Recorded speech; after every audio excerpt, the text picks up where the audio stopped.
chicos, ¿qué les parece? A ver, Sammy, léenos el ejemplo, a ver. Mientras va conectando. Paciente fumador de 10 cigarrillos por día, índice de consumo acumulado de tabaco 42 paquetes al año. No hipertenso ni diabético.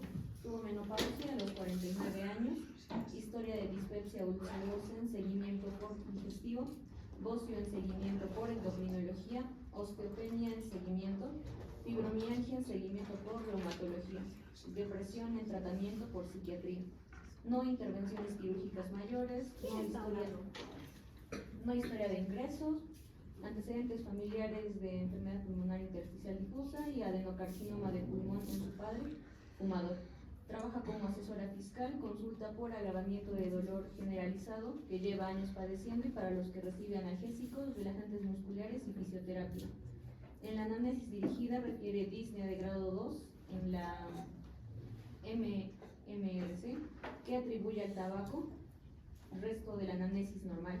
Exploración física, índice de masa corporal 23 kilogramos por metro cuadrado, frecuencia cardíaca 87 latidos por minuto, frecuencia respiratoria 32 respiraciones por minuto, saturación de oxígeno por pulsoximetría 74%, exploraciones complementarias, hematocrito en 54%. ¿Qué te parece la placa?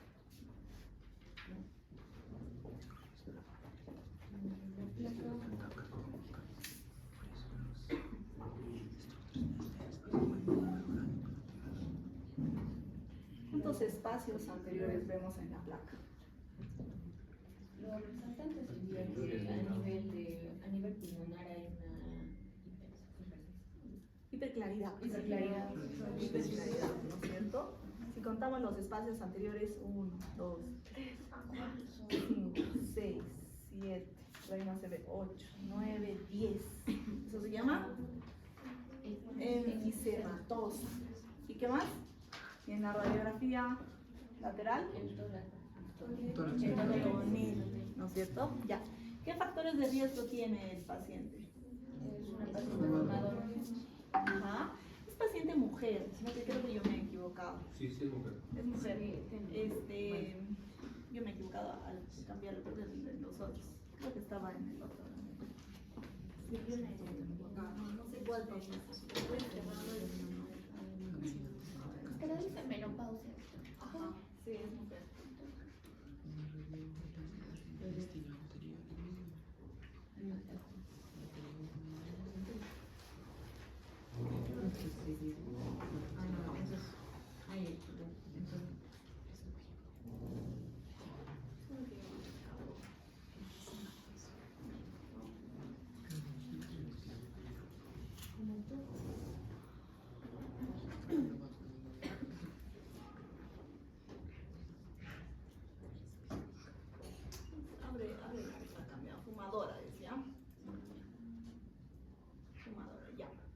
Paciente mujer. ¿Qué factores de riesgo tiene tu paciente para esa enfermedad en general? Es una paciente fumadora. Fumadora. Recuerden que el cigarrillo es una injuria directa a la mucosa pulmonar. Es importante el antecedente. Nunca vamos a equiparar el riesgo de un no fumador versus un fumador, ¿verdad? ¿Qué más? 10 cigarrillos al día con 42 paquetes al año. ¿Qué significa eso? Que fumó una caja de cigarrillos diario por 42 años. Un paquete año es el que fuma una caja por un año. Porque ¿cómo se medía el índice tabáquico en la fórmula? 10 por año. Número de cigarrillos fumados al día por el número de años, entre 20, para que sea 42 paquetes años que se fumó 42 años. Entonces la paciente no puede tener a los 40, menopausia a los 49 años, debe tener más de, para haber fumado 60, 70 años, ¿no? La señora ya mayor de edad, ¿no es cierto? ¿Qué más es importante en ella? ¿Qué más es importante? ¿El bocio tendrá que ver algo en el tema respiratorio? Ya colapso tal vez de vía aérea anterior, ¿qué más? Si es que es hipotiroidea, sí. porque el hipotiroidismo y el hipertiroidismo afecta a la función pulmonar. Si yo soy hipotiroidea, lo que voy a tener es alteración de las miofibrillas del diafragma y puedo tener hipoventilación a la larga, ¿no es cierto? Y también hacemos derrames pleurales en el hipotiroidismo, ¿no es cierto? Ya, ¿qué más es importante? Osteopenia, fibromialgias, quiere decir que tiene dolor crónico. No tiene que ver con la función pulmonar en sí. Depresión es importante porque todo paciente con alteración de la percepción en general, lo que puede tener es una distorsión de la percepción de sus síntomas, igual que en el asmático. No es lo mismo que yo tenga asmático en un paciente esquizofrénico que no tiene, porque puedo no percibir la sensación de disnea severa que me da mi enfermedad. Eso sí es muy importante, por favor. ¿Qué más? ¿Qué otro factor de riesgo? Antecedentes familiares, enfermedad pulmonar intersticial difusa y cáncer.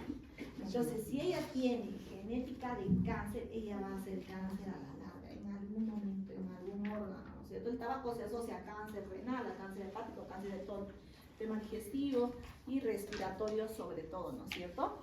¿Qué más es importante? Llega a la emergencia. La escala de Disney es la escala de Medical Resist Council modificada. Es una escala igualita al NIHA, del 1 al 4. Y el CAT es un score de calidad de vida del EPOC. Entonces, mientras más mi CAT sea más alto, yo voy a tener menos calidad de vida en general. Llega taquipneica, 32. Es importante. Yo ya les dije, a ver, ustedes respiren a 32 por 10 minutos. ¿Cuánto consumo de energía van a tener? Saturando 74. ¿Qué diagnóstico le ponemos? Insuficiencia respiratoria. Habría que preguntar cuál es su basal para llamarle agudo y crónico, ¿no es cierto? Ya, ¿qué más? ¿Qué otro diagnóstico le pones? Es fumadora, viene a la emergencia, le encontramos así con esa radiografía, ya está en insuficiencia. ¿Qué más? Si tenemos esta placa de tórax en tonel con atrapamiento aéreo, enfisемatoso, taquipneica, desaturando, el hematocrito al límite, un EPOC. ¿Ya? ¿Qué mediríamos en EPOC para ver severidad de EPOC?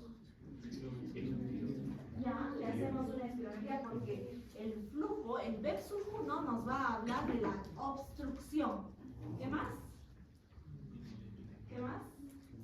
Los dos cuestionarios nos hablan de severidad de la enfermedad. ¿Qué más es importante en el EPOC? ¿Qué más? Si es una enfermedad sistémica, de desaturación crónica, en una paciente fumadora, tosedora crónica, con hipoxemia crónica probablemente, ¿qué más sería importante evaluar? Al adicto, exacto, ¿qué va a tener?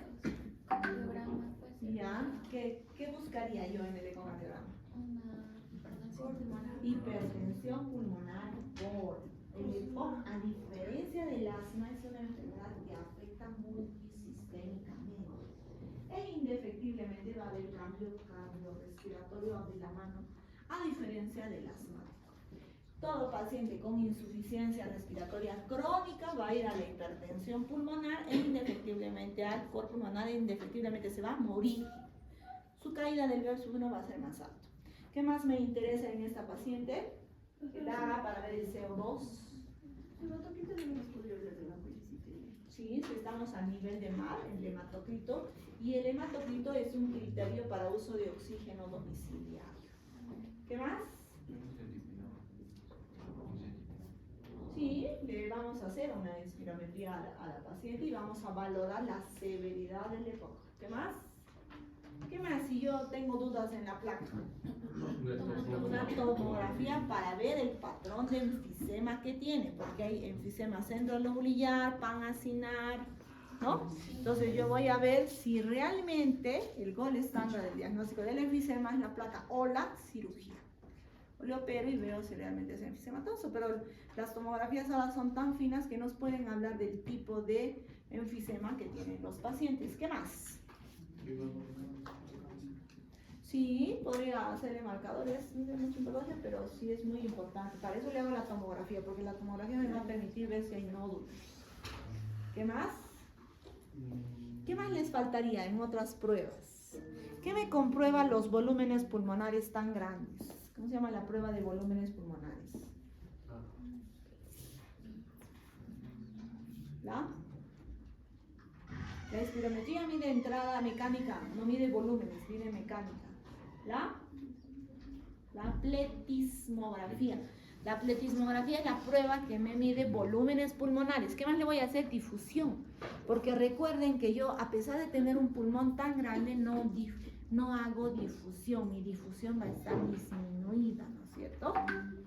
Entonces recuerden, chicos, que ustedes para el examen tienen que ponerle ¿y qué más? ¿Y qué más? Voy pensando, voy analizando, no me quedo en una sola cosa, ¿no es cierto? Porque es importante que ustedes aprendan a discernir ya haciendo unidad clínica con todos sus exámenes auxiliares. Entonces probablemente haya llegado con un EPOC exacerbado, con insuficiencia respiratoria crónica. ¿Qué me exacerbaría el EPOC? Causas de exacerbación de EPOC. Alergias. Alergias. Generalmente eso es más en el asma. Tendría que ser, por ejemplo, que el paciente se intoxique con monóxido, digamos. Infecciones respiratorias. Todas las infecciones respiratorias siempre van a exacerbar el EPOC. ¿Qué más? Incluido virus y bacterias, ¿no? ¿Qué más puede descompensarla? Podría ser infecciones también.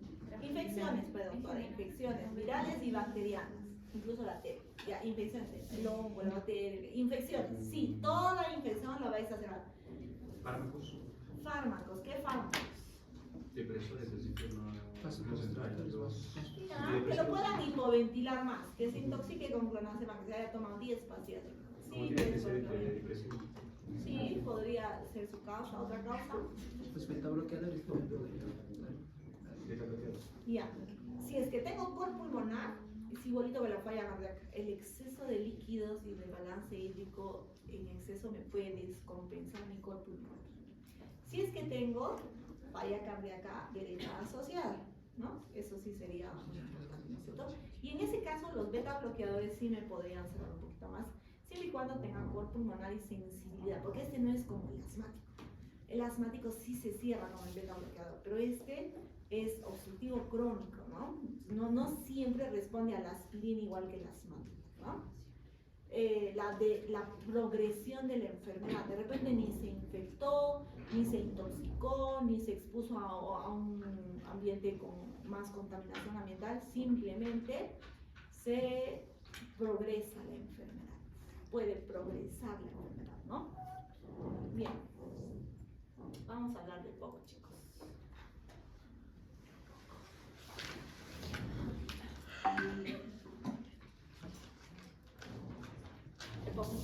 Enfermedad pulmonar obstructiva crónica. Crónica quiere decir que es irremediable. Yo no puedo tener un EPOC o este año 2025 y al 2027 no tener EPOC. Probablemente vayan mal evaluados. Porque es irremediablemente progresivo en el tiempo. Entonces, al igual que el asma, tiene un consenso internacional de evaluación de EPOC, que es el GOLD del 2025, es el consenso internacional, y va a hablar de que la EPOC es una enfermedad caracterizada por múltiples síntomas que son recurrentes en el tiempo y que se asocian fundamentalmente a la limitación crónica del flujo aéreo, ¿no? En este caso, el paciente no revierte a la normalidad como el asmático, es una enfermedad progresiva en el tiempo, ¿no es cierto? Hay muchos síntomas respiratorios crónicos, que pueden ser disnea, tos, flemas, exacerbaciones y no exacerbaciones, asociados a anormalidades de las vías respiratorias, bronquitis, bronquiolitis, enfisema, etc. Todo esto va a causar una obstrucción persistente al flujo aéreo.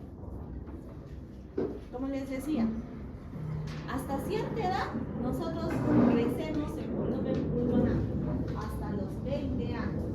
De los 20 a 30 años también todavía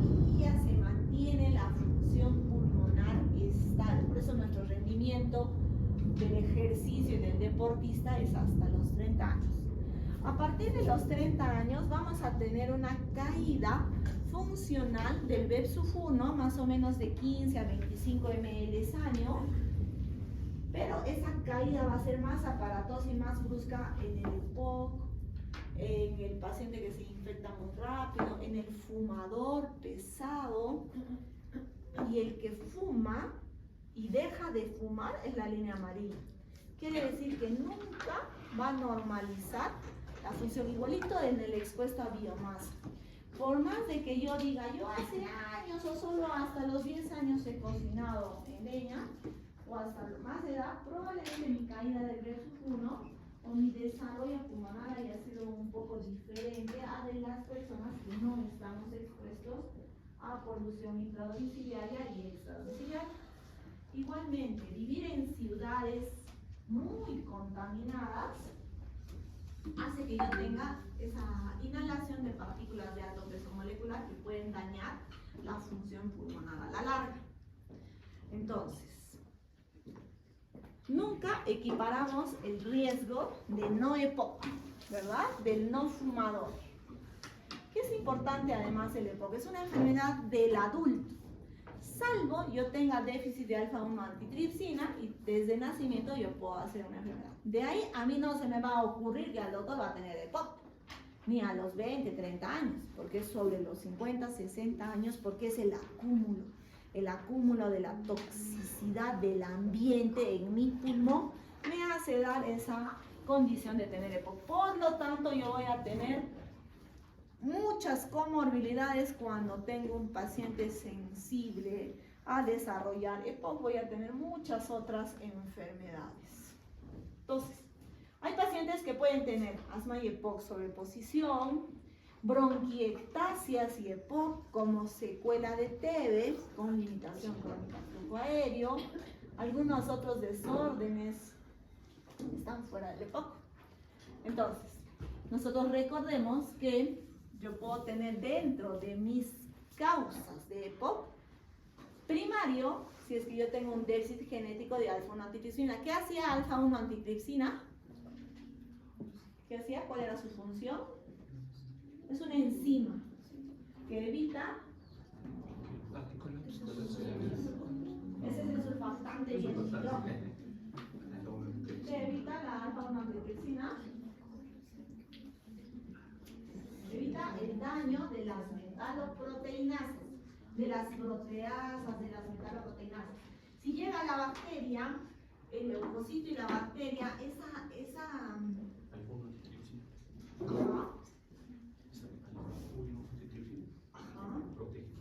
protege del daño que produce la muerte celular.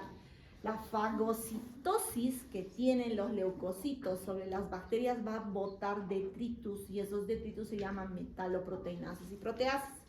Si yo no tengo alfa-1 antitripsina, como son asas, recuerden que las enzimas son catalizadoras y empiezan a destruir células. Entonces nos da o EPOC o bronquiectasias, ¿no es cierto? Ahora venden alfa-1 antitripsina para ponerle al paciente que tiene déficit. Algunos otros desórdenes genéticos que podrían también asociarse al EPOC. Generalmente, enfermedades, exposición a todos los contaminantes, incluido el cigarrillo electrónico. Dijeron pues de que yo le cambio el tabaco, el tabaquismo, el fumador clásico por el cigarrillo electrónico para darle menos daño. Pero ya hay varios artículos que se asocian también al daño por el vapeo, ¿no es cierto? El cannabis, las drogas, la contaminación ambiental. Incluso, miren que fumar, si la mamá gestante es fumadora o el papá es fumador, también yo como niñito, dedito dentro de la barriga de la mamá, voy a hacer riesgo de EPOC. Todos los contaminantes ambientales, ¿no? Infecciones respiratorias, tuberculosis, VIH, y en algunos casos el paciente de asma que hace síndrome de sobreposición a la larga. Ya. Recuerden que el cocinar en leña tiene sobre 6 horas de exposición intradomiciliaria al humo de leña, yo voy a tener riesgo de hacer EPOC. Y depende mucho de la concentración del tamaño de las partículas que yo voy a hacer múltiples enfermedades, incluido asma, incluido cáncer, incluido fibrosis, incluido la susceptibilidad a tener más tuberculosis, etcétera, etcétera, etcétera. Porque tiene múltiples sustancias asociadas al cáncer y también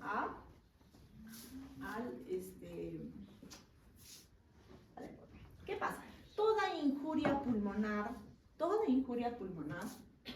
si nosotros vemos acá, irritantes, contaminantes, humo, el medio ambiente, el cigarrillo, dependiendo de mi factor genético y de mi susceptibilidad, yo voy a empezar a liberar mediadores inflamatorios. A la cabeza, interleuquina 1, factor de necrosis tumoral, metaloproteinasas y este factor nuclear kappa beta. La presencia de este factor nuclear kappa beta, de las metaloproteinasas 1,9, de la interleuquina beta 1 y factor, va a ser un ciclo vicioso que a la larga van a producir estimulación de los factores de crecimiento endotelial, de los factores de crecimiento plasmáticos, y dependiendo de qué célula estimulo, yo hago mi daño.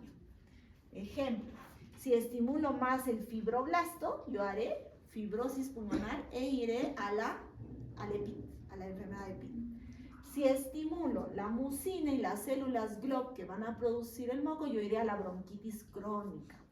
Si estimulo el daño y la alteración de la pared alveolar, yo iré a los enfisemas pulmonares.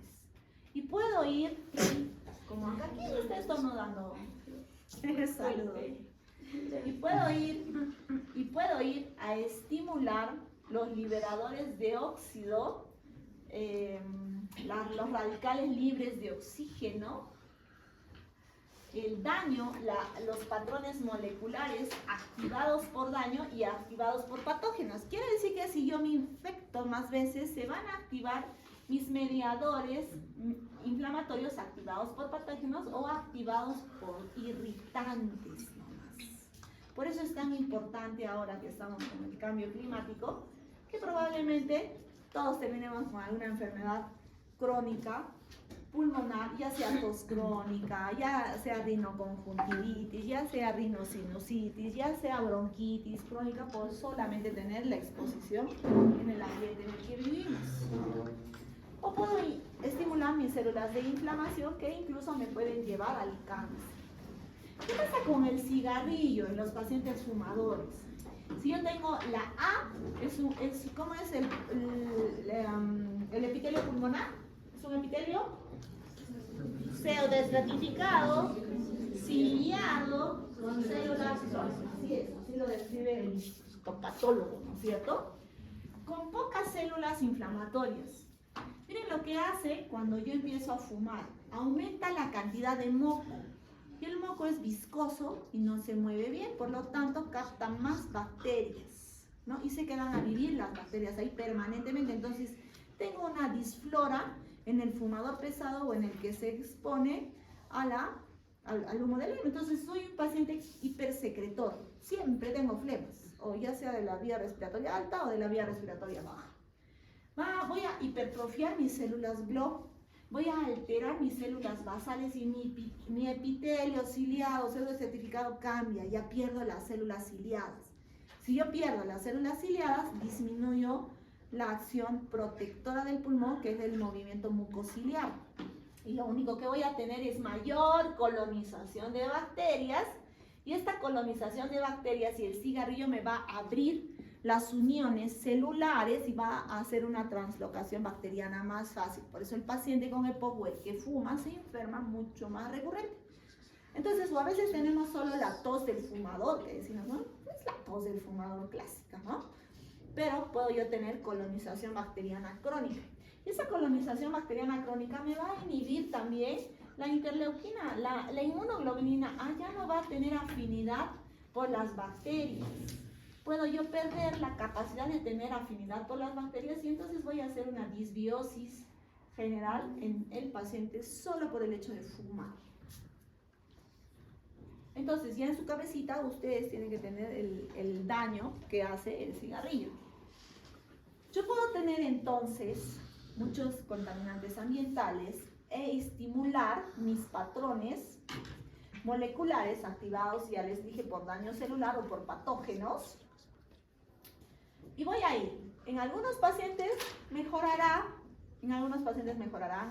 otros pacientes harán bronquitis, otros harán enfisema, otros activarán permanentemente los inflamosomas, otros harán fibrosis, otros harán daño multisistémico, algunos harán cáncer. Por eso es que ahora ya se dice que una causa de cáncer es las horas de estar expuesto en humo de leña y más incidencia de cáncer en gente altoandina en relación a los que no estamos expuestos a humo de leña. En base a estos dos tipos, en base a estos dos mecanismos de que activé yo, ya sea la hiperproducción de mucina con los mediadores inflamatorios que activan el factor de crecimiento epitelial, con bronquitis crónica o sobreproducción de moco, o las metaloproteinasas con destrucción de la pared y haré enfisema. Para yo en el EPOC tener dos patrones clínicos clásicos, el bronquítico crónico y el enfisematoso. ¿Cómo se definía el paciente? La doctora que ha llegado más tarde, a ver, ¿quién era? Doctora, ¿cuál es la definición clínica del bronquítico crónico? Ya, pero ¿a quién se le define? Ya, su característica física es amotalado azul. ¿Qué más? ¿Qué más el bronquítico crónico? Yo, ¿cómo le digo? Sí, señor, usted está comizo y azul y usted es bronquítico crónico. ¿Por qué? ¿Por qué características?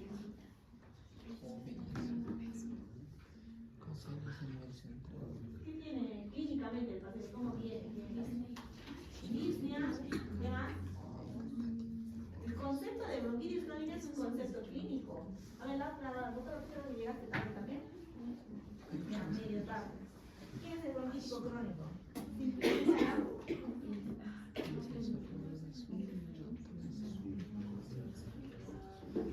Pero tiene un concepto clínico, Alan, ¿cuál era?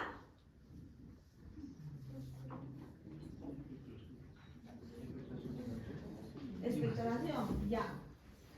Tosedor crónico, ¿cuánto tiempo? Tos y expectoración. 3 meses y 2 años consecutivos. Así dice el concepto. El que tiene tos y expectoración continua por más de 3 meses y 2 años consecutivos. Clínicamente le haces el diagnóstico bronquitis crónica J40. El paciente puede quedar en ese diagnóstico sin ser EPOC, porque no todos los bronquíticos crónicos son EPOC y la clínica es la que manda. Y le doy antitusígenos, le doy broncodilatadores, le nebulizo, le doy mucolíticos y ya, basta. ¿Cuánto tiempo? Intermitentemente puede ser en el paciente, ¿no es cierto? El EPOC tiene su condición espirométrica para ser EPOC, ¿no es cierto? Y el enfisema, ¿cómo es el enfisematoso? Es el soplador rosado, ¿no es cierto? Su biotipo también cambia, ¿no es cierto? Son pulmones grandes que en reposo no hacen hipoxemia, pero si le mandamos al test de caminata empiezan a desaturar, ¿no es cierto? Y entonces el enfisema, ¿quién hace el diagnóstico de enfisema? La tomografía sin contraste, de alta resolución. Su apellido es tomografía de tórax de alta resolución sin contraste. Y vamos a tener enfisemas centrolobulillares. ¿Se acuerdan de los septos interlobulillares que vemos en el patrón radiológico? Hay septos interlobulillares. Todo lo que está dentro de los septos interlobulillares se va a llamar centrolobulillar, ¿no? Las paredes de los septos interalveolares se van a visualizar, ¿no? Son como burbujitas de aire dentro del pulmón. Yo puedo tener un enfisema paraseptal y netamente el paraseptal es el que se ubica en el tema subpleural, ¿no? En cualquier parte del pulmón, paraseptal a nivel subpleural. Y el enfisema panlobulillar. Por ejemplo, acá son bolsones de aire que tienen tanto gas, pero como no tienen parénquima, no hacen intercambio gaseoso. Puedo yo tener un pulmón elongado, pero el enfisema son una ruptura de los septos interalveolares. Como ya no hay septos interalveolares que hacen el intercambio gaseoso, son como globitos de aire, pero a veces más grandes, ¿no? Entonces son bolsones de aire que no hace intercambio gaseoso porque no tiene... En cambio acá hay parénquima, miren. Pero acá son burbujitas de aire que no tienen parénquima. ¿No? Entonces no hace intercambio gaseoso, ¿no? De nada le sirve al paciente tener un pulmón grandote que no hay intercambio gaseoso. Porque ¿quién hace el intercambio gaseoso? La barrera alveolo-hemática, alveolo-endotelial. Entonces yo tengo que tener el oxígeno y la oxihemoglobina que pasa por la barrera y capta rapidito el oxígeno. Si no tengo oxihemoglobina al costadito por los septos interalveolares, no tendría cómo hacer el intercambio gaseoso. Yo tendría solo bolsones de aire llenos, pero no tengo cómo transportarlo a nivel de la hemoglobina. Tiene que haber un contacto estrecho, ¿no es cierto? ¿En cuánto tiempo se satura la hemoglobina? En 0.3 segundos. La hemoglobina se satura al 97% en 0.2. O sea, no necesito tiempo para respirar. Eso es un tema tan facilito. Como un pulmón vivimos. Por eso cuando el paciente desatura, ustedes ya tienen que valorarlo como severo. Porque en una neumonía simple no desatura, un asma simple no desatura. Si el paciente viene desaturando es porque realmente ese intercambio gaseoso de una cancha de tenis, si lo extiendo todos los alveolitos, no ha tenido, algo le ha pasado, ¿no? Realmente el cuerpo está bien protegido. Entonces en el EPOC hay disnea, tos, opresión, agitación, solo tos, solo flema, igualitos, sibilantes, uno o todos los síntomas en conjunto. En el paciente que tiene factores de riesgo. Si ustedes tienen tos, disnea, silbido, ronquera, flema desde los 3 años, yo no les voy a decir EPOC, porque no tienen factores de riesgo, no tienen la edad para tener el EPOC. No le pongan EPOC en los diagnósticos por gusto. ¿Quién es el gol estándar del diagnóstico del EPOC? La espirometría. ¿Cómo tiene que ser la espirometría? La relación de menor al 0.7. ¿En dónde? En la revisión PET. ¿En dónde? ¿En el probroncodilatador o en el postbroncodilatador? En el post, ahí lo dice, ¿ah? Ahí lo dice. Que la espirometría del postbroncodilatador en la relación del BEP-1 sobre el FBC tiene que ser 0 de 0. El gol estándar del diagnóstico del EPOC es la espirometría. Por lo tanto, clínicamente yo no puedo saber si es EPOC. Tomográficamente no puedo saber si es EPOC. Auscultatoriamente no puedo saber si es EPOC. Solo sé yo le puedo poner descartar EPOC por el factor de riesgo, pero no le puedo poner EPOC a la mala porque no tengo la espirometría. Y entonces vamos a ver. Ya me cogí acá un apoyito para que entendamos algo mejor. Acá en el taller de la espirometría. Sí se ve, ¿no es cierto? ¿Ven mi flechita? ¿Ven lo que se mueve? Sí, ¿no es cierto? Ya. Entonces, la espirometría es una prueba de comparación, lo que hace el paciente con lo que debería ser. Y tengo que tener una buena maniobra adecuada para que yo tenga criterios de aceptabilidad. Que inicie, tome aire, súbito, que no tenga mucho tiempo, porque ¿qué tal hago? Soplo suavecito y tengo un tiempo de inicio más largo. No tengo una curva de ascenso brusco y ese, ¿no? ¿O qué tal el paciente empieza suave y luego brusco, luego cae suave, ¿no? Tiene que tener un criterio de inicio súbito. Luego, por ejemplo, acá en esta curvita no tiene pico. El paciente sopló más o menos con la misma intensidad y luego bajó. No tiene pico, tiene que tener flecha para arriba y caída rápida, que ahorita lo vamos a ver. ¿Qué más? Que no tiene que tener artefactos. Artefactos quiere decir que el paciente sopló, volvió a inspirar un poquito, volvió a soplar, volvió a inspirar un poquito, volvió a soplar. Miren, este se llama pico. En la curva de arriba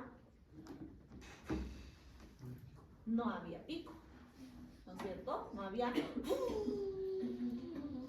soplar tan rápido. Y además tiene artefacto, o metió la lengua o inspiró, el paciente sopla y la lengua y la glotis empieza a temblar con la laringe y entonces sale ese temblor fino, ¿no? Pero acá significa que aspiró, volvió a inspirar y volvió a soplar, volvió allá. Hay varias curvas allí.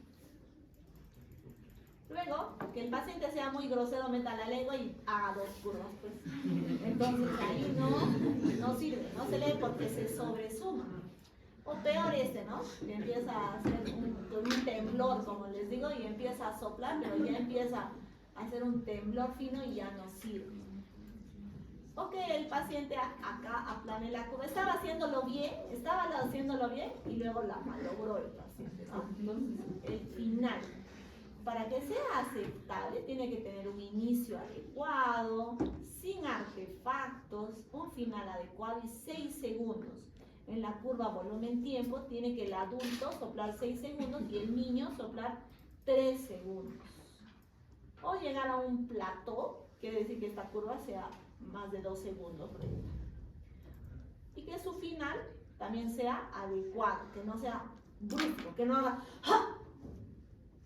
Y ya no hay flujo, ¿no? A veces en salud ocupacional va a ser los jóvenes hacen y luego y después cae la curva, así cae bruscamente, entonces tiene un final brusco. Hasta ahí que la curva está bien aceptable, que no tenga final y que tenga una curva de expiración y de inspiración adecuada. Eso se llama maniobra forzada. Que sea así, un inicio, un pico expiratorio, acácito es el pico expiratorio. Miren que todo este rojito hasta acá es el Vepsufum, todo lo que exhala en el primer segundo. Esa fuerza del primer segundo es la que determina si hay obstrucción o no. Y la capacidad vital forzada es todo lo que exhala el paciente hasta los 6 o 8 segundos. Toda, entonces la capacidad vital forzada es la máxima exhalación después de una máxima inspiración. Ahora vamos a ver si es repetible. Entre prueba y prueba tienen que ser curvas sobrepuestas. No puedes soplar 2 litros 500, luego 2 litros 700, luego 3 litros. No entendió la maniobra el paciente. Quiere decir que no es repetible. Miren acá, sopló mucho, sopló medio, sopló bajito, no repetible.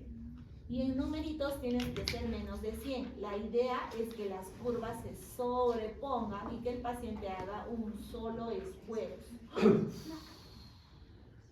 Y no tiene que haber una diferencia de 150 ml, mucho mejor si fuese 100 ml de diferencia entre la primera prueba, la segunda prueba y la tercera prueba. Son 3 pruebas. La máquina acepta 8 pruebas.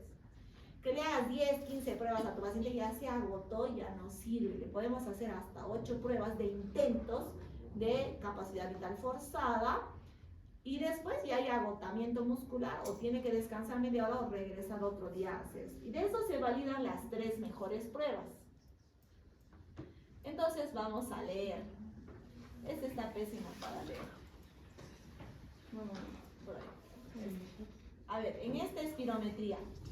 Toda espirometría tiene un pre, que significa el predicho, lo que debería ser el percentil 50. Recuerden que tenemos curva de una campana, digamos, donde nos establece el percentil 5 y el percentil 90 del límite de normalidad, ¿no es cierto? En toda prueba hay un rango, en glucosa, en presión, en urea creatinina hay un rango de normalidad.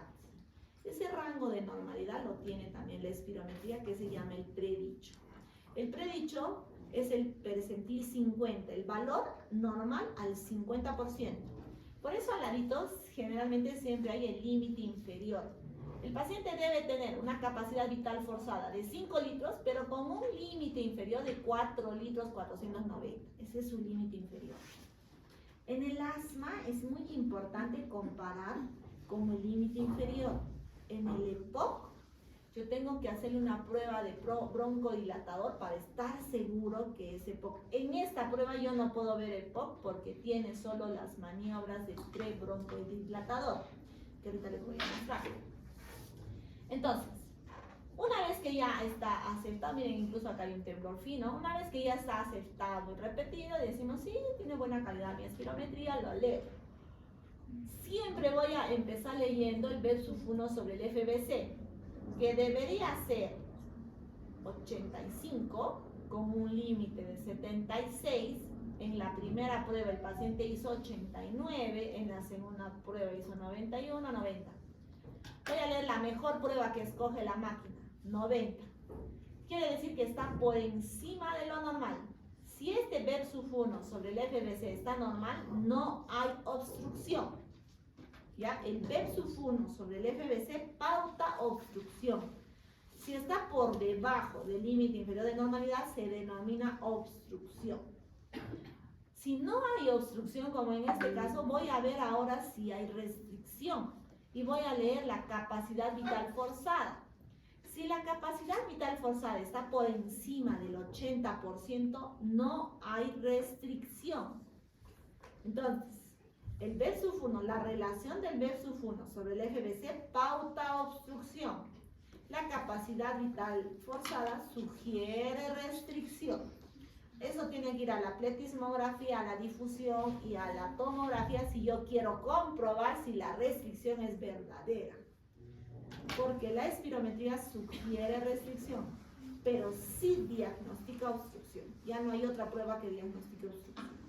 ¿Ya?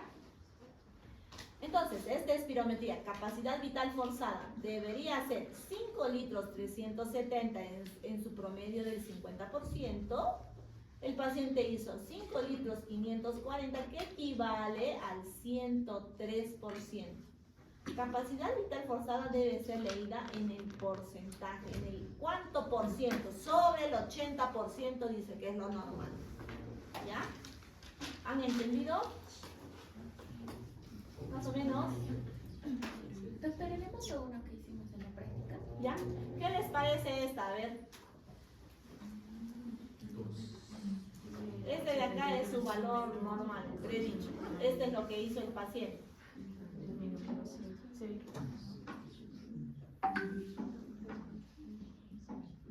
El B1 sobre el FBC debería ser 87. El paciente tiene 71. Si es 10 puntos menos del promedio, es obstructivo. Ahora tenemos que ver cuánto obstructivo es, y eso hay una tablita que ahorita les voy a mostrar. Entonces, a interpretar.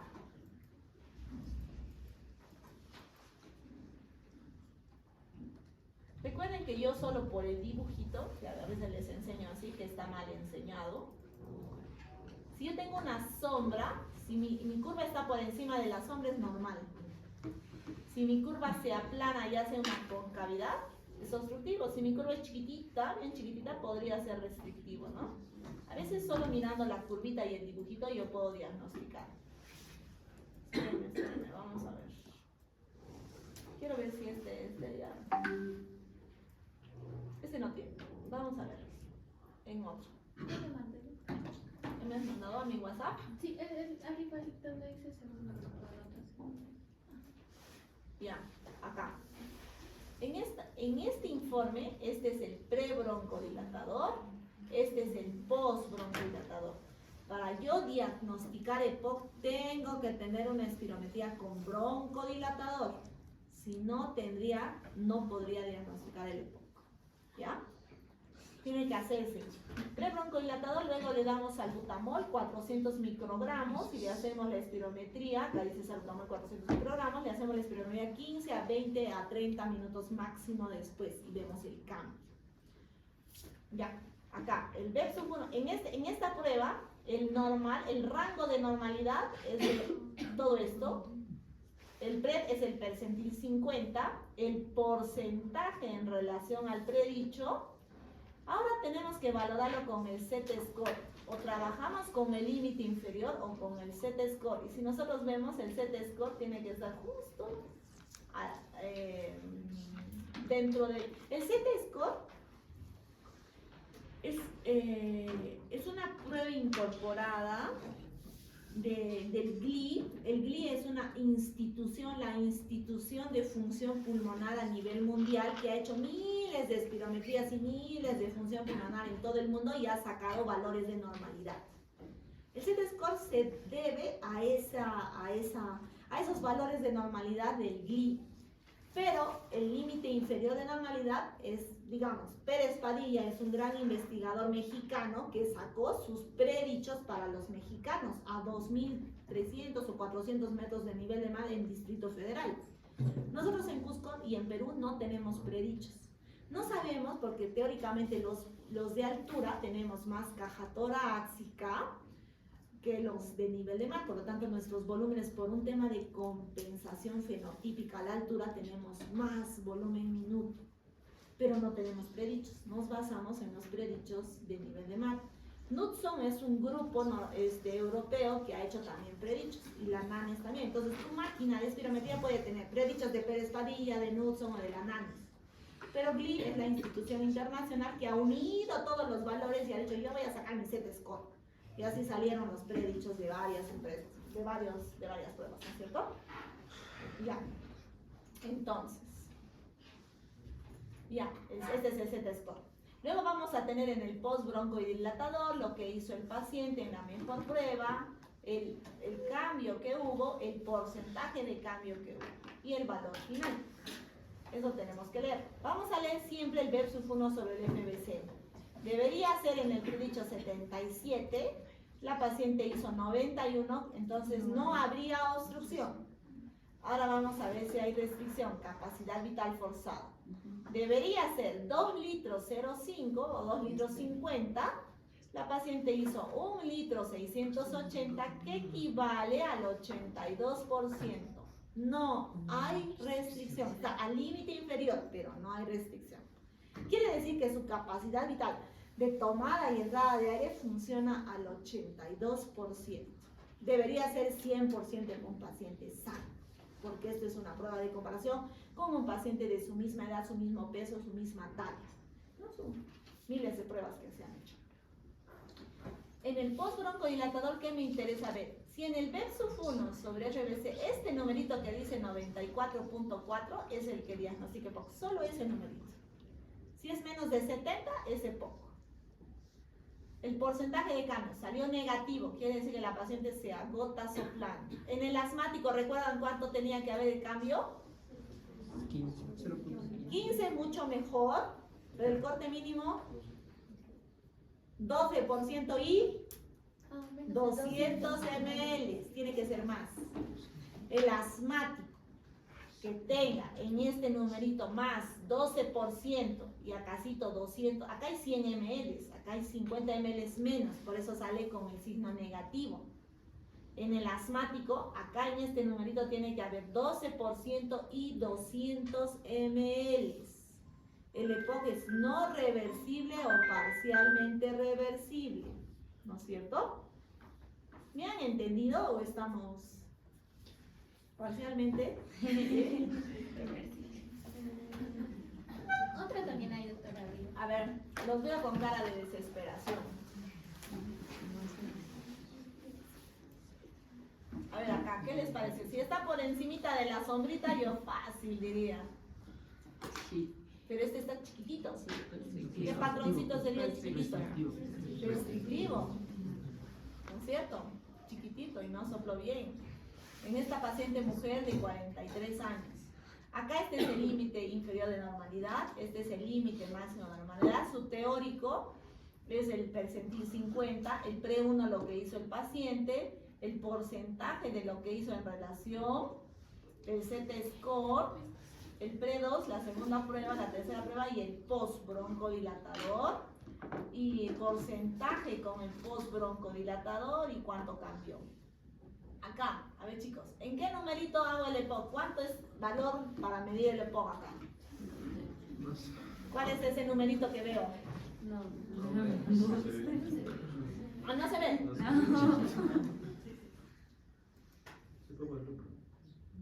¿Dónde la lupa? Ahí, solo un clic. A ver, ¿cuál es el numerito que ve el EPOC ahí?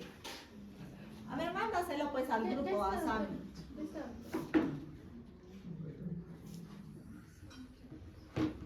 Ya, allí.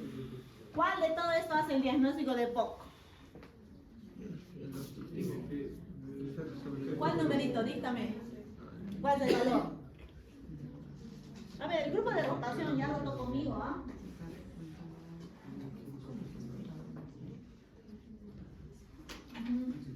No se tienen que sacarse 20.20.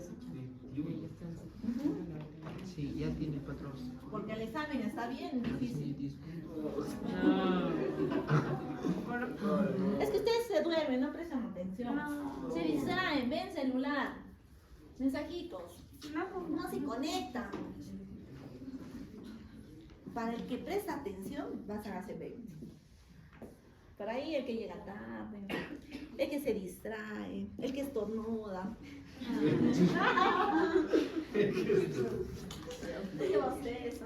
Ya, ¿cuál es el número de a ver, número?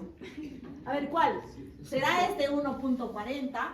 ¿Será este? ¿Será este? ¿Será este? ¿Será este? ¿Cuál numerito? A ver, le doy un punto en orales. al que me dice, ¿qué número? A ver, el grupo que retó conmigo, Alan, vamos. ¿Quién más rotó conmigo? A ver, levanten la mano los que ya rotaron del primer y segundo grupo. Son 10 que han rotado conmigo, chicos. Ya, a ver, acérquense, díganme, ¿cuál es el numerito? Fácil. ¿Cuál? A ver, ¿cuál es el 70.2? ¿Cuál es? Con tu dedito, a ver, ven, apunta. ¿Este? ¿Cuál 70.2? ¿Este? No, este es el límite inferior de normalidad. Este es el límite máximo de normalidad. Este es el teórico, el percentil 50. ¿Tienes un lapicerito? ¿Un plumón? ¿Sabes un plumón? 84.7. Recuerden que dijimos en el post-broncodilatador la relación del versus 1 sobre el FBC debe ser menos de 70. ¿Este paciente tiene POC? No tiene POC. ¿Ven? Este numerito nomás, así dice su concepto del EPOC. Ese numerito nomás es el que hace el diagnóstico del EPOC. Vamos a ver, en el pre, debería ser 80, la paciente tiene 81, no hay obstrucción.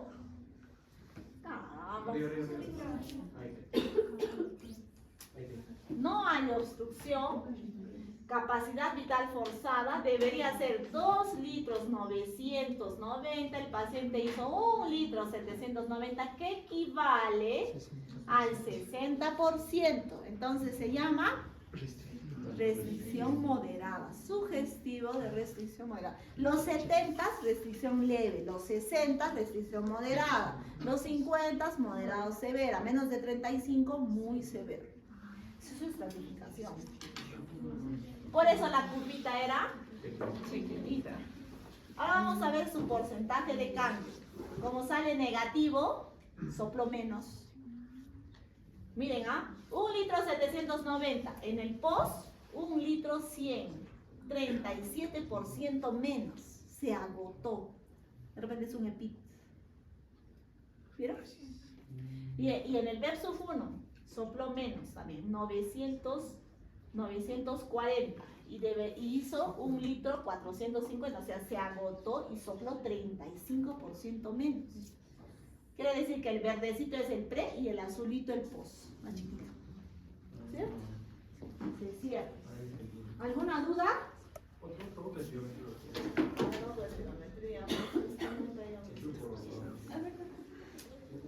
¿Quién tiene otra espiro? Vamos a seguir buscando.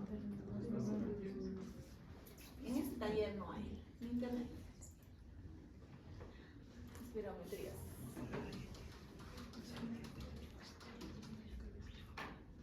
Ejemplos.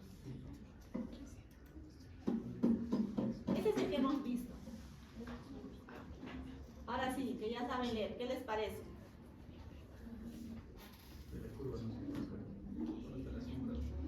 ¿Dónde está? Espérate.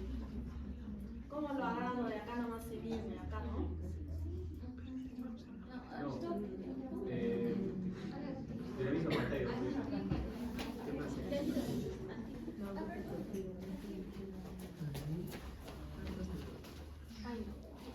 A ver ahí. Buena. ¿Qué les parece? A ver. A ver,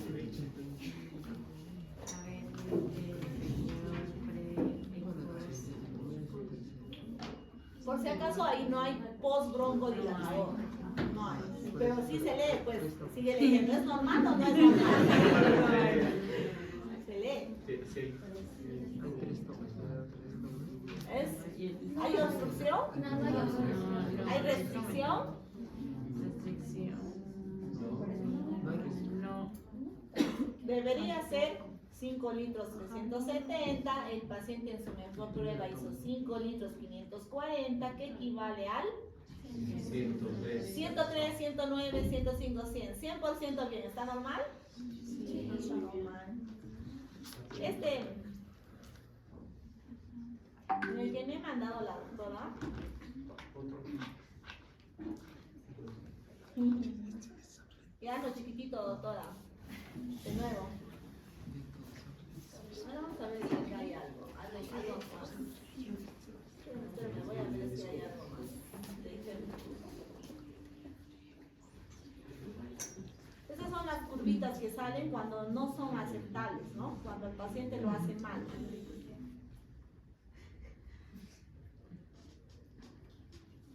No. Hazlo chiquitito, doctora.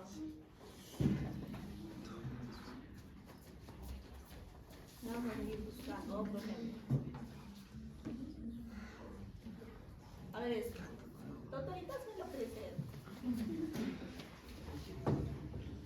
Más grande, más grande. Buena. Ahora baja el mejor.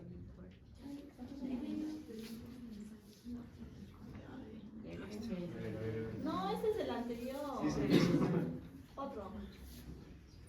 Este. A ver acá, a ver este. Hasta arriba. Hay post, hay post. Aquí hay pre y post. Ajá. Ya, haga así, déjelo ahorita y lo hace. Ahí está. Ya, a ver acá. ¿Qué les parece? Acá tenemos el pre, el valor de referencia al percentil 50, porque no tiene límite inferior de normalidad. Para eso hay unas tablitas. Pero tu máquina te lo da también. El porcentaje, el post, el porcentaje del cambio. Este BEP sub 1 es lo que el flujo expiratorio del 25-75 es la parte 25 y 75 del final de la respiración. Este PEP es pico expiratorio forzado. Este piquito, este chiquitito, ¿ven? El pico expiratorio forzado. El tiempo, que debe ser en segundos, más de 6 segundos. Este es el BEP del 6, el volumen del sexto minuto. El BEP sub 1 sobre el volumen 6, que en algunos casos no siempre es la capacidad vital forzada, pero es lo mínimo necesario que leemos, ¿no? Y lo puede calcular la edad del pulmón en función a la prueba funcional que tiene el paciente, ¿no? A veces tengo 50 años y tengo una prueba funcional como de 80 años, porque soy fumador. Entonces así le podemos también decir al paciente, ¿no? Ya, a ver, ¿cuál es el numerito de la época? ¿Cuál numerito? El 76.23. Ya no hay duda. En el post-broncodilatador, la relación del BEP sub 1 sobre el FBC tiene que ser 76.23. No es poco. ¿Hay obstrucción? No. 79 está por encima del 77. ¿Hay restricción? Capacidad vital forzada. No hay. No, está 3.45 es por encima de 3.42, equivale al 100%. ¿Cuánto cambia? con 2. De 3.45 hizo 3.94, 500 ml y 15% y 13%. ¿Es asmático, sí o no? 500 ml de cambio y 13%. Cambia de 12%. Eso se llama reversibilidad completa. Entonces el paciente probablemente es asmático. ¿Quién tiene reversibilidad completa? El asmático. Le mandé otro. Ah, me mandaste otro. doctora, yo no me he preocupado por ustedes, no es ahí. No, está en ese grupo, doctora, ¿dónde está? ¿Ahí? No, ¿dónde están las imágenes, doctora? ¿Acá? Sí, este. Acaba. ¿Quién es? Ya, a ver, este. A ver, lean. ¿Cuál es el numerito del EPOC? 94.3. Exacto. El 94 en el postbroncodilatador. Todo esto es el postbroncodilatador. Este es el pre. No hay EPOC. Este de acá, ¿es obstructivo, sí o no? No es, ¿cierto? Si no es obstructivo, ¿es restrictivo? No, 86%. Tiene que ser menos de 80.